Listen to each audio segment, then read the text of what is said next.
Comienza el informativo. Siguen los ataques contra la libertad de prensa en Nicaragua. Este jueves, temiendo por su vida y la de su familia, el gerente de nuestra cadena aliada Canal 10, Carlos Pastora, pidió asilo al gobierno de Honduras. El hombre denunció, en medio de las continuas agresiones contra el medio de comunicación, presiones del régimen de Daniel Ortega por el trabajo periodístico independiente que lleva adelante su canal. Además de una represión gubernamental sin precedentes a quienes exigen su salida, el régimen de Daniel Ortega aumenta la presión contra los medios de comunicación independientes.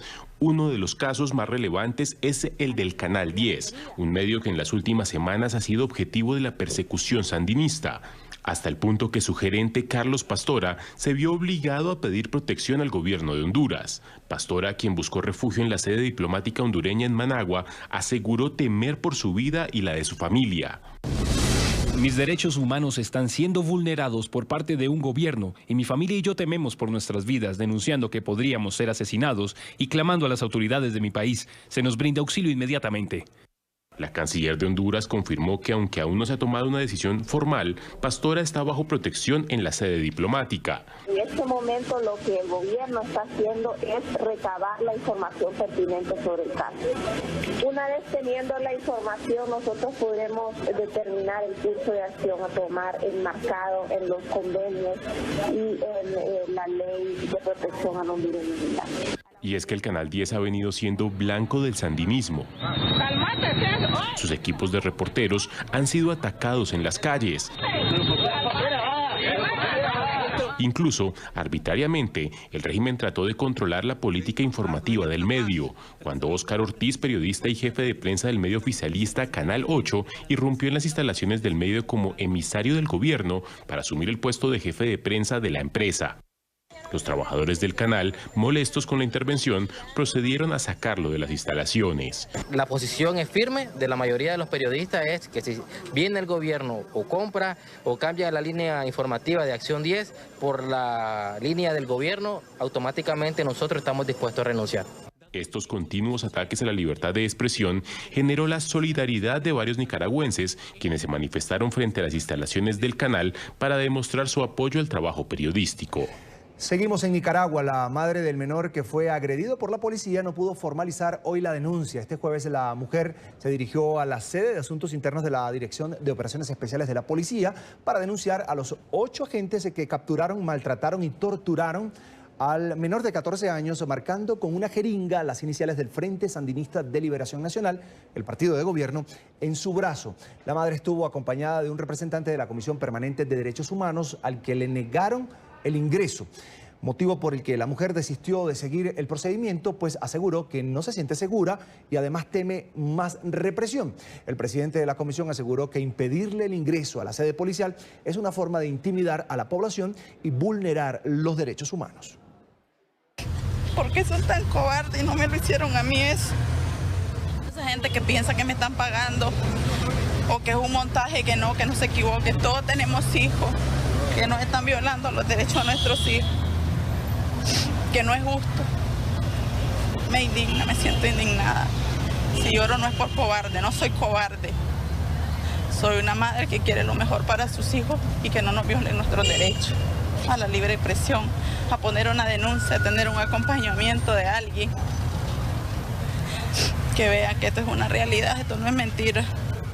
A otros temas, avanza en Argentina el allanamiento a las propiedades de la expresidenta Cristina Fernández. Sobre el mediodía, efectivos de la Policía Federal ingresaron al apartamento de la actual senadora en Buenos Aires, en la capital. A esta hora, los uniformados continúan trabajando. Los operativos en una segunda propiedad ubicada en el sur del país ya fueron concluidos. Los allanamientos responden a la solicitud realizada por el juez federal Claudio Bonadío, quien investiga la trama de sobornos conocida como los cuadernos de las coimas. De Buenos Aires a la Patagonia, la justicia argentina continúa con los allanamientos a las propiedades de la expresidenta y senadora Cristina Fernández de Kirchner. El punto de inicio de los operativos de registro fue el apartamento de la exmandataria en Buenos Aires. Sobre el mediodía hora local, una veintena de agentes de la policía científica vestidos con guantes y trajes de seguridad ingresaron a la propiedad ubicada en el exclusivo barrio La Recoleta. También entraron 2 testigos del llamado caso de los cuadernos de las coimas, así como uno de los abogados de la actual senadora, quien anticipó que solicitará la nulidad del proceso. Recibió el policía que se encontraba a cargo del procedimiento una instrucción directa del juez para que me sacaran del domicilio y poder hacer las cosas que se le ocurra poder hacer. Aproximadamente 3 horas más tarde, personal de la Policía Federal inició el segundo allanamiento, esta vez en la casa de Fernández, ubicada en la ciudad de Río Gallegos, provincia de Santa Cruz. Varias camionetas oficiales llegaron hasta la vivienda de 892 metros cuadrados, propiedad de la mandataria desde 2010. Los operativos se producen menos de 24 horas después de que el Congreso argentino aprobara por unanimidad la solicitud presentada por el juez Claudio Bonadío para allanar 3 residencias de Cristina Fernández, protegida por el fuero parlamentario. La decisión fue celebrada por diferentes grupos de ciudadanos que piden el desafuero completo de la legisladora. Sin embargo, otros sectores se muestran a favor de la expresidenta, quien ha calificado la medida como un show mediático que hace parte de lo que dice es una persecución política. Yo creo que lo que está buscando es dar una demostración de poder. Enrolado en lo que parece una aventura de él de ir en contra de todo lo que ya estaba predeterminado en cuanto a lo que se llama operadores jurídicos o judiciales de Comodoro Pi. Por eso entiendo que ha vinculado en la causa, como se diría por el costado, a Javier Fernández, que es históricamente un operador de los servicios de inteligencia en Comodoro Pi. El juez Bonadío hizo la solicitud en el marco de las investigaciones por el caso conocido como los cuadernos de las coimas, en los que fueron mencionadas 3 propiedades de Fernández. El caso salió a la luz por los cuadernos que un conductor del Ministerio de Planificación escribió durante más de una década, en los que contaba cómo supuestamente llevaba bolsas con dólares que empresarios destinaban a miembros del kirchnerismo. Se espera que en las próximas horas inicie el registro de una tercera residencia Kirchner, una lujosa casa ubicada en el Calafate, en la provincia de Santa Cruz. La Corte Suprema de Justicia de Guatemala decidió dar trámite a la solicitud de desafuero contra el presidente Jimmy Morales por el posible delito de financiación electoral ilícita. El expediente será remitido ahora al Congreso, que debe analizar y votar esta solicitud. De acuerdo con una investigación, Morales, en su calidad de secretario general del partido Frente de Convergencia Nacional, recibió en 2015 contribuciones de forma anómala y no las registró en los libros contables de la organización política. Van a acompañar en este mes de noviembre. Fue detenido el gerente de una conocida cadena de automercados en Venezuela. El hombre fue esposado y sacado de uno de los establecimientos en Caracas, la capital, por supuestamente alterar los precios de los productos de la canasta básica, fijados por el régimen de Nicolás Maduro. Amenazó en este caso el presidente venezolano con cárcel a quien se atreva a cambiar los precios de los alimentos. El gobierno no ha dicho cómo reactivará el aparato productivo del país, tampoco cómo acabará con la hiperinflación. Lo que sí es cierto es la amenaza hacia los comerciantes que violen los precios regulados. Esos precios el pueblo tiene que hacerlos respetar. La clase obrera tiene que salir como fiscales a las calles a hacerlos respetar. Y ustedes me dicen, ¿quién viola los acuerdos para mandar el SEBIN y meterlo preso, compadre? El primer comerciante detenido salió de esta cadena de automercados en Caracas.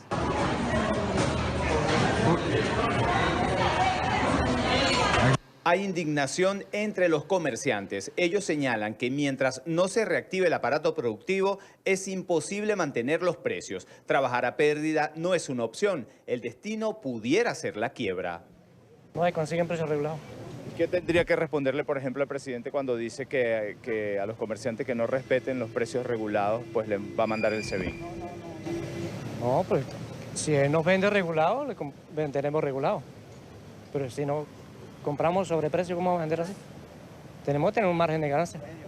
Y por lo menos el que no lo obligan a vender regulado, cierra las puertas y no hay más mercancía. Tienen que producir más.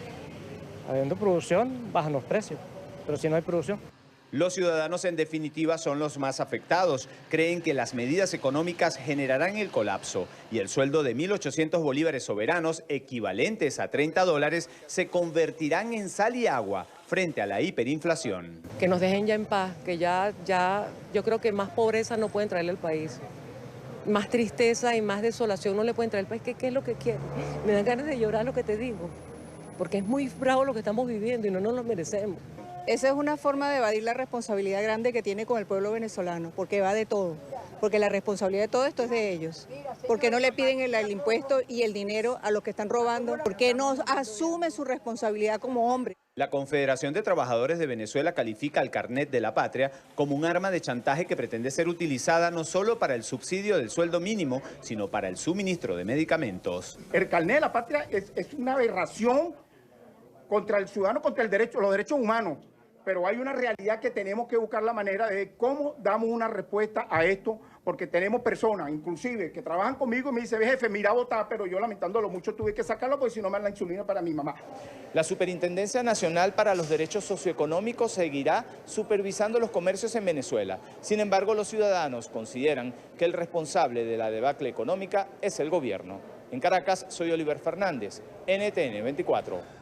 Avanzamos. Advertencia del presidente Donald Trump. El mandatario aseguró que los mercados se hundirían en caso de abrirse un juicio político en su contra. Las declaraciones del republicano tienen lugar después de que su ex abogado personal, Michael Cohen, se declarara culpable de varios delitos y dijera que fue el propio Trump quien le pidió que pagara a 2 mujeres para comprar su silencio durante la campaña electoral. Aunque el presidente ha reconocido los pagos, siempre ha negado que el dinero proviniera de su campaña, lo que constituiría una violación de las leyes de financiación electoral. La revelación de Cohen ha generado especulaciones sobre un juicio político llevado a cabo por los demócratas contra Trump si logran retomar la Cámara Baja tras las elecciones legislativas del próximo mes de noviembre. Otro de los escándalos que involucra al presidente Trump es el de la imputación de cargos contra su ex jefe de campaña Paul Manafort. En una entrevista concedida a la cadena Fox News, el mandatario habría asegurado estar considerando la posibilidad de indultar a Manafort. El suceso ocurre a menos de 24 horas de que un jurado declarara culpable al ex jefe de campaña de 8 cargos por fraude. Y la revista estadounidense Time dedicó su portada del mes de septiembre una vez más a Donald Trump, esta vez resaltando la situación tras los fallos judiciales en contra de 2 exaliados del presidente. La ilustración muestra al mandatario flotando en la oficina oval con el agua hasta el cuello. Sobresale un texto que traduce, abro comillas, hasta el fondo, cierro comillas.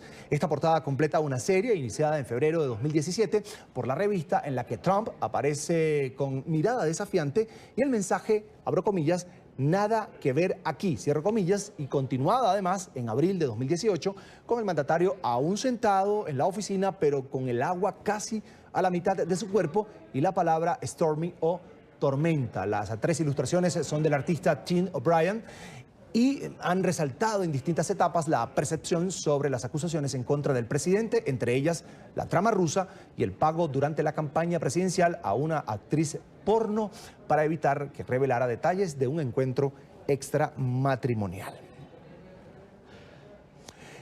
El fiscal de Los Ángeles, California, presentó una demanda contra el gobierno de Donald Trump por retener fondos federales. El funcionario señaló que esta acción es una represalia debido a que la ciudad no apoya las medidas antiinmigrantes de la Casa Blanca. El fiscal de Los Ángeles anunció esta nueva demanda contra la administración Trump, diciendo que no tiene sentido que el Departamento de Justicia no le dé el dinero a Los Ángeles para programas sociales como, por ejemplo, el combate a las pandillas. Estamos llevando a la administración a la Corte para impedir que imponga condiciones sobre un presupuesto federal en el que confiamos para la seguridad pública y la protección frente a la actividad de pandillas. No es nueva la guerra entre Los Ángeles y el Departamento de Justicia por las políticas migratorias. Para el fiscal angelino esto no es más que una venganza de la Casa Blanca porque Los Ángeles no comparte sus políticas de tolerancia cero. La Corte Federal el año pasado declaró que imponer condiciones a las ciudades de estos gobiernos para recibir esos fondos es inconstitucional y no se puede hacer. El gobierno federal no solo está reteniendo el dinero de programas sociales para Los Ángeles, también para otro tipo de programas en todo el estado de California. Esto podría incrementar, por ejemplo, los crímenes. Para prevenir que el gobierno no prive de estos fondos a los gobiernos de la ciudad de Santuario y de esta forma exponga a la ciudadanía de estas ciudades a que sean menos seguras y posiblemente incrementen los índices de criminalidad. No solo Los Ángeles sufre las consecuencias de apoyar a los inmigrantes indocumentados, también le sucede lo mismo a ciudades como San Francisco, San Diego y la capital Sacramento. Por eso el fiscal angelino le dijo esto al presidente. Presidente Trump, usted debe estar avergonzado de sí mismo. El año pasado también Los Ángeles y el estado de California demandaron a la administración Trump por el mismo motivo. Esas demandas todavía están en litigio. Desde Los Ángeles, Mauricio Cárdenas para NTN 24. En un operativo conjunto, las autoridades de México y Estados Unidos lograron ubicar un túnel por el que se traficaba droga. El pasadizo fue descubierto entre las ciudades fronterizas de San Luis, Arizona y San Luis Río Colorado, estado de Sonora, el pasado 13 de agosto. El túnel, que tenía 275 metros de largo, comunicaba una vivienda del lado mexicano con un local en el lado estadounidense donde funcionaba hasta hace muy poco un restaurante de comida rápida. El hallazgo se hizo tras la detección del dueño del predio en Estados Unidos, que transportaba 168 kilogramos de narcóticos. Al ejecutar una orden de cateo, encontraron la desembocadura del túnel en el área de la cocina de este local. Y siguen los golpes al narcotráfico en México. Al menos 11 toneladas de droga fueron incautadas en 2 operativos diferentes. Según las autoridades, el primer decomiso ocurrió en el estado de Guerrero, donde fue interceptada una lancha rápida que transportaba casi 1 tonelada de cocaína. 4 hombres se fueron detenidos por el hecho. Mientras tanto, los marines mexicanos decomisaron cerca de 10 toneladas de metanfetamina en un sitio de carga a las afueras de la capital del estado de Sinaloa. La droga fue incinerada en el lugar por estar ubicada en un lugar de difícil acceso. Alerta en Estados Unidos ante la llegada del huracán Lane a Hawái. La administración de Donald Trump anunció que hoy declara el estado de emergencia en el archipiélago ante el potencial devastador de este ciclón de categoría 13 que se espera toque tierra en las próximas horas. Según las autoridades, amenaza con convertirse en la tormenta más fuerte sufrida desde hace décadas en Hawái, en aguas del Pacífico. La declaratoria autoriza al Departamento de Seguridad Nacional y a la Agencia Federal para la Gestión de Emergencias coordinar todos los esfuerzos de socorro en caso de desastre y destinar además fondos federales para afrontar una eventual tragedia. Lo que es claro es que Hawái va a ser impactada por el huracán. El asunto es qué tan grave va a ser. Ahora los sistemas van a estar organizándose para un evento significativo. Se predice que haya 30 pulgadas de lluvia, hay montañas aisladas y estamos muy preocupados por el potencial de inundaciones, de deslizamientos de tierra, daños a la infraestructura de comunicación y transporte. Y estamos tomando todas las precauciones posibles aquí en FEMA para ayudar a nuestros aliados estatales y locales a predisponerse y disponer todas las acciones necesarias para salvar la vida.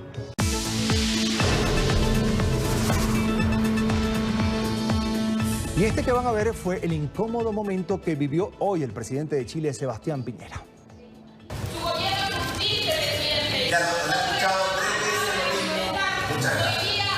El mandatario, que se preparaba para iniciar un discurso ante el auditorio de la Universidad de Chile, fue increpado por una dirigente estudiantil que le reclamaba por el Estatuto Laboral Juvenil, una medida que busca regular el trabajo de los estudiantes que se costean sus carreras. Aunque el mandatario trató de disuadir a la joven y aseguró que estaba preparado para una sorpresa, al final perdió la paciencia y se retiró del lugar, no sin antes comentar: a palabras necias, oídos sordos. Continúan las expulsiones masivas de extranjeros en Chile. En un operativo adelantado en las últimas horas, las autoridades migratorias deportaron a 69 ciudadanos bolivianos y 8 peruanos que se encontraban pagando penas en cárceles chilenas. En lo corrido del 2018, el gobierno del presidente Sebastián Piñera ha devuelto a sus países de origen a más de 1.180 personas. 69 ciudadanos bolivianos y 8 peruanos fueron enviados por tierra hasta sus países de origen. Esta expulsión hace parte de las medidas que viene implementando el gobierno de Chile en materia migratoria. Es un compromiso que tenemos de lograr rápidamente y de manera eficaz, respetando los derechos humanos de las personas condenadas, sacarlas de acuerdo a las instrucciones de los respectivos jueces, sacarlas del país. Y es por eso que hemos continuado y esta semana ya llegamos a la cantidad de 1.187 personas expulsadas. Desde el Ejecutivo han sido enfáticos en que estos procesos están ajustados a la ley y salieron al paso a las críticas que han emitido sectores políticos y sociales al respecto. Creo que la gran mayoría de los chilenos considera que esto no es un circo, sobre todo la justicia, que son ellos los que nos instruyen a que la Policía de Investigaciones junto con el Ministerio del Interior sean los responsables de estas expulsiones. Creo que ponerlo a un nivel de circo no es respetar en primer lugar los derechos humanos de las propias personas que están siendo expulsadas. Por su parte, la Policía de Investigaciones de Chile confirmó que este proceso se coordinó con las autoridades de los países de procedencia de las personas expulsadas. Hay coordinación con las policías y con las migraciones de cada país. La finalidad de eso es que sea expedito y aparte para, efectivamente, como decía el subsecretario, para que en un momento determinado, si personas tienen cuentas pendientes en sus países o tienen antecedentes que puedan de importancia para las policías de esos países, ellos sepan las personas que van. El pasado 16 de agosto, 51 ciudadanos colombianos también fueron expulsados del territorio chileno, un hecho que le ha valido varias críticas al gobierno del presidente Sebastián Piñera por parte de organizaciones de derechos humanos. A pesar de las críticas, el gobierno del presidente Sebastián Piñera ha señalado que continuará implementando su política migratoria. Soy Juan Pablo Monsalve, este es un informe para NTN 24 desde Santiago de Chile. Y con el paso de los días crece el drama humanitario de miles de venezolanos que llegan a países como Colombia, Brasil, Perú y Ecuador en busca de una mejor situación de vida. En parques y calles se descansan luego de días de caminatas huyendo de la crisis en su país. Familias enteras que solo tienen como objetivo darles a sus hijos un mejor futuro. Con las maletas llenas de sueños, la esperanza intacta y el corazón en la patria que los vio nacer. Estoy feliz y triste. Estoy de una manera que no puedo expresar. Estoy feliz porque al fin veré a mi papá, pero estoy triste de que dejé a muchas personas atrás. Aquella que abandonaron debido a la crisis política, social y económica. Son miles los venezolanos que recorren las carreteras y las fronteras de Colombia, Brasil, Ecuador y Perú. Todos en busca de un mejor futuro. Me vine para acá por la dura necesidad que estamos viviendo los venezolanos en Venezuela, por la crisis económica, buscando una mejor vida, para tener cómo ayudar a mi familia, a mis padres, que lo tengo enfermo con cáncer en el estómago. Como se sabe, no se encuentran medicamentos y se consiguen en un alto costo. En las esquinas vendiendo dulces, comida, lavando pisos o pequeños negocios, cada uno tiene una historia. Un objetivo que es más lejos con el endurecimiento de las políticas migratorias de los países vecinos. Este grupo de venezolanos recibió ayuda del gobierno ecuatoriano, que dispuso de al menos 6 buses para llevarlos hasta la frontera con Perú, antes del sábado, cuando las autoridades solo permitirán el ingreso a los ciudadanos que presenten su pasaporte. Las autoridades esperan en los pasos fronterizos el ingreso de más de 20.000 venezolanos en menos de 48 horas. Todos con el objetivo de establecerse en el país y solicitar antes del 31 de octubre el permiso temporal de permanencia para residir y trabajar legalmente, situación que algunos de ellos ya lograron. Reunirse con su familia y empezar de cero, pero unidos. Como David Pernía, quien hace un año migró a Perú, se estableció y logró llevarse a su familia. Decidimos, como él no podía regresar, decidimos que nosotros nos veníamos a estar con él. Casualmente, ayer cumplí un año de estar acá, de haberlo dejado en Venezuela a mis niños. Casualmente ayer. Y hoy, a un año y un día, lo estoy recibiendo acá. Algunos sienten que les cierran las puertas, pero no se rinden frente a las adversidades. El canciller colombiano Carlos Holmes de Trujillo anunció este jueves que Naciones Unidas pondrá en marcha un mecanismo de respuesta a la crisis humanitaria por la migración masiva de venezolanos, del que harán parte ACNUR y la Organización Internacional para las Migraciones. Según datos de la ONU, alrededor de 2,3 millones de venezolanos están viviendo fuera de su país, la gran mayoría en Sudamérica. Es una verdadera crisis humanitaria. Es un asunto de seguridad nacional, es un asunto que tiene que ver con los distintos sectores en nuestro país. Así catalogó el canciller colombiano el éxodo de venezolanos a ese territorio, también a Perú, Ecuador, Chile y Argentina, lo que afecta grandemente la economía de cada uno de ellos. Por esa razón estamos movilizando a la comunidad internacional, tanto desde el punto de vista regional como desde el punto de vista multilateral. Las relaciones entre ambos países no están en su mejor momento. Esta semana, el gobierno colombiano denunció la presencia no autorizada de 2 helicópteros y también militares venezolanos en la frontera de ese país. Fue catalogada como una violación a la soberanía de Colombia.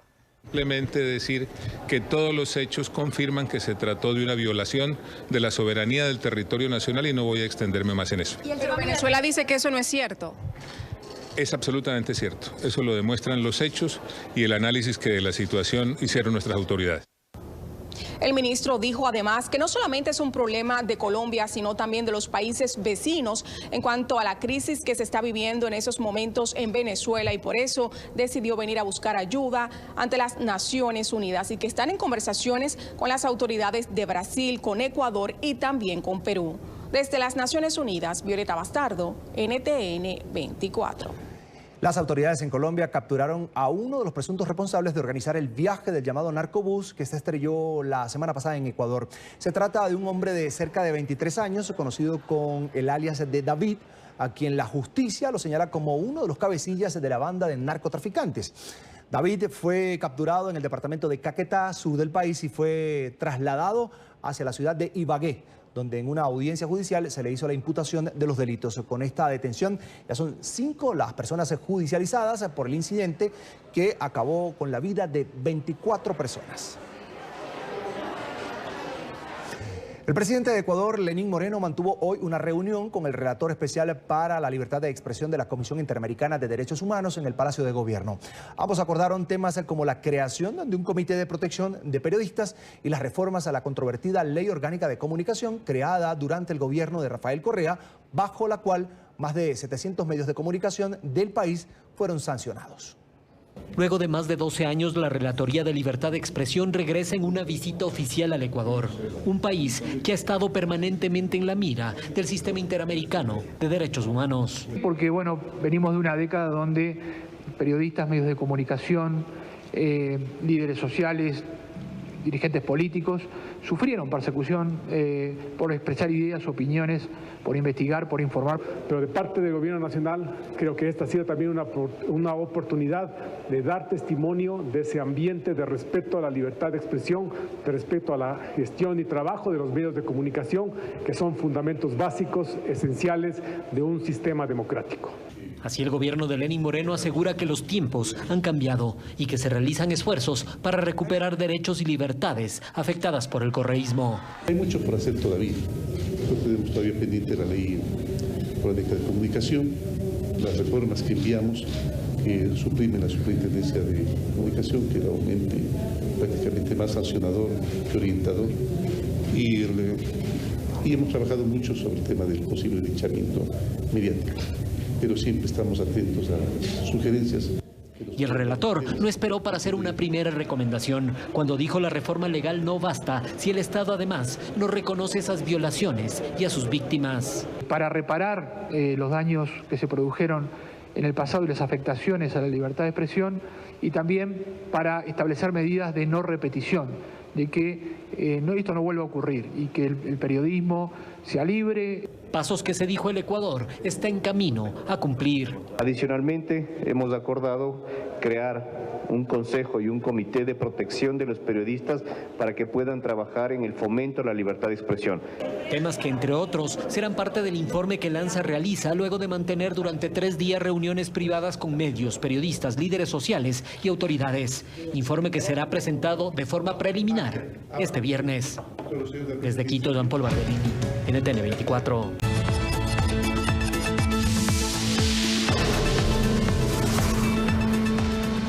Vamos a esta hora a Europa. En Francia, 2 personas se murieron y otra más resultó herida tras ser atacadas por un hombre al grito de Alá es grande. El agresor fue abatido por la policía. El hecho fue reivindicado por el autodenominado Estado Islámico. Sin embargo, las autoridades todavía no tratan este caso como un acto de terrorismo. Kamel Salih, de 36 años de edad, estaba fichado por las autoridades antiterroristas desde el 2006 por radicalización. Armado con varios cuchillos, el hombre fue abatido por la policía luego de que éste matara a su madre y a su hermana e hiriera de gravedad a una tercera víctima. Hoy tenemos a alguien con un problema psiquiátrico que parece ser de importancia, que ha sido fichado o conocido por hechos de apología al terrorismo. Entonces, más bien, diríamos, es un desequilibrio mental más que alguien que haya estado comprometido o recibiendo órdenes o consignas de una organización terrorista como Daesh en particular. A pesar de la reivindicación del ataque por parte del Estado Islámico, las autoridades han desestimado la autoría del grupo terrorista y se centran en los problemas familiares y psiquiátricos del atacante. Entonces, hoy la calificación de los hechos debe ser analizada, investigada por el fiscal de Versailles. Por ahora el procurador, el señor Moulin, no ha calificado los hechos como terrorismo. Las investigaciones continúan y debe ser investigado su teléfono, su apartamento, para poder ver la naturaleza del conflicto que podría existir en el seno de la familia y lo que revelen estos documentos. Antes de ser abatido por la policía, el hombre gritó "Alá es grande" y, según testigos, parecía estar dispuesto a continuar el baño de sangre. La rápida acción de las autoridades fue aplaudida por el ministro del Interior. Irán otorgó un permiso especial de 3 días a la británica iraní acusada de espionaje para ver a su hija. Nazanin Ghaari, encarcelada en Teherán desde el año 2016, fue detenida en el aeropuerto cuando intentaba salir del país al término de unas vacaciones. Ella siempre ha sostenido que se encontraba en un viaje familiar para que sus allegados conocieran a su hija Gabriela. Las autoridades iraníes, que en un primer momento la encarcelaron sin esclarecer los casos, luego la acusaron de tratar de derrocar al régimen del país. Por esta razón, fue condenada a 5 años de prisión. Todos nosotros agradecemos las noticias de hoy. Es extremadamente positivo y queremos agradecerle a las autoridades iraníes por lo que están haciendo. Aunque no deben olvidar que ella no debe estar en prisión en primer lugar. Nazanin es inocente, tiene una hija de 4 años, Gabriela, tiene un esposo devoto, tiene amigos tanto en Irán como en el Reino Unido y francamente cada día que ella pasa en prisión es un recordatorio a todo el mundo de una gran injusticia. Entonces pedimos a las autoridades iraníes que capitalicen en la buena voluntad del anuncio de hoy, al seguir en ese camino y liberar a Nazanin, permitirle volver a su familia, volver al Reino Unido, que es su hogar. Esta es una gran injusticia. Y el presidente de Rusia, Vladimir Putin, amenazó con fortalecer su sistema militar si la OTAN no retira a las tropas cerca a sus fronteras. En rueda de prensa, en medio de la visita de su homólogo de Finlandia, Putin dijo que es necesario fortalecer la infraestructura de defensa porque las tropas de la OTAN están cada vez más cerca de los límites del territorio ruso. El mandatario también aseguró que la Organización del Tratado del Atlántico Norte se rehúsa a discutir las reglas para vuelos militares con Rusia. No estamos avanzando a nuestras tropas hacia algún lugar lejos de nuestras fronteras, pero la infraestructura militar de la OTAN se está moviendo más cerca a nuestras fronteras. Por supuesto que debemos vigilar lo que está ocurriendo ahí, reforzar nuestras infraestructuras. Debemos reaccionar a los elementos del sistema antimisiles de Estados Unidos que aparece cerca a nuestras fronteras. La compañía tecnológica Google anunció la eliminación de 58 cuentas involucradas en campañas de desinformación vinculadas con Rusia e Irán. Google aseguró haber rastreado distintas fuentes de información para relacionar las 58 cuentas eliminadas con la corporación IRIB, que agrupa a la radio y a la televisión pública de Irán. Las cuentas habrían estado operando de manera coordinada al menos desde enero del 2017 y usaban servicios como YouTube, Blogger y Google Plus para difundir la información. Esta semana Facebook y Twitter también informaron de la eliminación de cientos de cuentas que difundían falsedades y contenidos con la intención de desinformar meses antes de las elecciones legislativas de noviembre en los Estados Unidos. Sigue la disputa comercial entre Estados Unidos y China. Ambos países se atacaron de nuevo este jueves con la imposición de nuevos aranceles. Las medidas económicas se producen pese a que delegaciones de los dos países están en plena negociación. China interpuso una queja formal contra Estados Unidos ante la Organización Mundial del Comercio. La decisión fue tomada luego de que entrara en vigor el nuevo esquema de aranceles de Washington en contra del gigante asiático. En total, 279 productos chinos fueron afectados con el nuevo gravamen, entre ellos aceites, tubos de plástico flexibles y motores de aire acondicionado. Los nuevos impuestos llegan a un valor de 16.000 millones de dólares. Inmediatamente después de que la medida entrara en vigencia, el gobierno chino contraatacó con la misma estrategia. Aplicó el 25% de aranceles a los productos que importa desde Estados Unidos, también por un valor de 16.000 millones de dólares. Para salvaguardar el sistema de comercio multilateral y los derechos e intereses legítimos de China, hemos tomado las contramedidas necesarias. Pese a la tensión, la administración de Xi Jinping señaló que espera llegar a un acuerdo con el gobierno de Donald Trump. Esperamos que Estados Unidos pueda encontrar un punto intermedio con China y que con la actitud racional y pragmática trabaje consistentemente con China hacia un buen resultado. Este es el segundo paquete de aranceles de Washington hacia Pekín, luego de que el pasado mes de julio Trump impusiera gravámenes a los bienes chinos por un valor de 34.000 millones de dólares. Trump asegura que solo revertiría los impuestos si China modifica sus prácticas de propiedad intelectual, programas de subsidio industrial y si compra más productos estadounidenses. China, por su parte, califica las medidas de proteccionistas, injustas y perjudiciales principalmente para los consumidores. Alrededor de 200 inmigrantes subsaharianos asaltaron en las últimas horas la valla que separa a España de Marruecos e hirieron además a 7 guardias civiles que trataban de impedirles el paso. En menos de un mes ya han cruzado Europa por la zona de Ceuta de manera violenta más de 800 personas. Ante la situación, la Asociación Unificada de Guardias Civiles pide apoyo al gobierno central.